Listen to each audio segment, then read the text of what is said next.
এখন হচ্ছে সন্ধ্যাবেলা। আমার হচ্ছে প্ল্যান ছিল হচ্ছে আজকে হচ্ছে সমোসা বানাবো, নয়তো বা রোল। আমি চিকেনও আনছি বাজার থেকে। তো বাজার থেকে চিকেন আনতে গিয়ে আমার হঠাৎ করে আবার সেমাইয়ের এত ক্রেভিং হইলো, মনে হলো যে আচ্ছা ঠিক আছে রোলও বানাই রাখি, যেহেতু এই যে শিট আনছি আমি, যে দেখতে পাচ্ছি রোল বানানোর জন্য আমি তৈরি শিটও আনছি। কারণ বাসায় এই শিটগুলো বানাতে গেলে অনেক সময় লেগে যায়, যার কারণে বাসায় বানানো পসিবল না।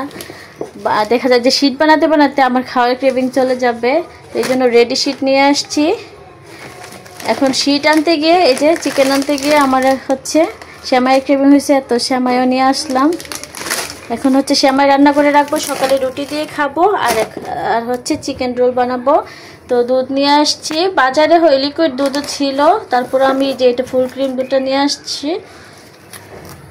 এই যে আড়ঙের, আমার কাছে এটাই ভালো লাগে, আড়ঙের দুধটাই ভালো লাগে। দুইটা আনছি, 1 কেজি দুইটা আনছি। আর আদা ছিল না বাসায়, আদাও নিয়ে আসছি। তো এই সন্ধ্যাবেলায় গিয়ে বৃষ্টিতে ভিজে টিজে বাজার সদাই করে আনছি। তো রোলের জন্য হচ্ছে এখানে হচ্ছে চিকেনগুলো এখন আদা দিয়ে সিদ্ধ করা হবে। এই যে আদা নিছি, এখন একটু ছেঁচে তারপর দিয়ে দিব। বাসায় হচ্ছে আদা রসুন ছিল না, তো আদা রসুন একসাথে পেস্ট করে নিয়েছি। আর এইগুলো হচ্ছে রোলের পুরের জন্য আলু আর পেঁয়াজ কেটে নিয়েছি চিকন চিকন করে। এগুলো হচ্ছে চিকেনের সাথে ইউজ করা হবে, মানে পুরটার জন্য আর কি। পুরের জন্য এই চিকেনগুলোকে আদা দিয়ে আগে সেদ্ধ করা হয়েছে। তো এখন এগুলাকে হাত দিয়ে এভাবে ছিঁড়ে ছিঁড়ে ঝুরি করে নেওয়া হচ্ছে। তো মাংসের সব মশলা দিয়ে তারপরে হচ্ছে আলুগুলাকে কষিয়ে তারপরে এখন হচ্ছে চূড়া চিকেনগুলো দিয়ে দিচ্ছি। এই পুরটা কিন্তু এমনিতেও খেতে অনেক মজা, রোল সমোসা ছাড়াও এমনিতেও খেতে অনেক মজা, দেখছো। এখন ছোড়া মাংস খাওয়ার জন্য মাংস সিদ্ধ করে শুকাইয়ে রাখতে হয় না, চাইলে কিন্তু বিফও এভাবে ঝোড়া করে খাওয়া যায়। হচ্ছে সবগুলা রোল বানিয়ে নিয়েছি, যতগুলা শিট ছিল সবগুলা দিয়ে বানিয়ে ফেলেছি।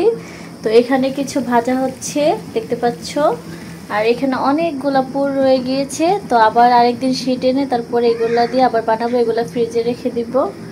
এই রোলগুলা কিন্তু অনেক মজা, আমার তো পার্সোনালি অনেক ভালো লাগে। আর রুসাফির স্কুলের টিফিনের জন্য আমি এগুলো বানিয়ে রেখে দিই ফ্রিজে।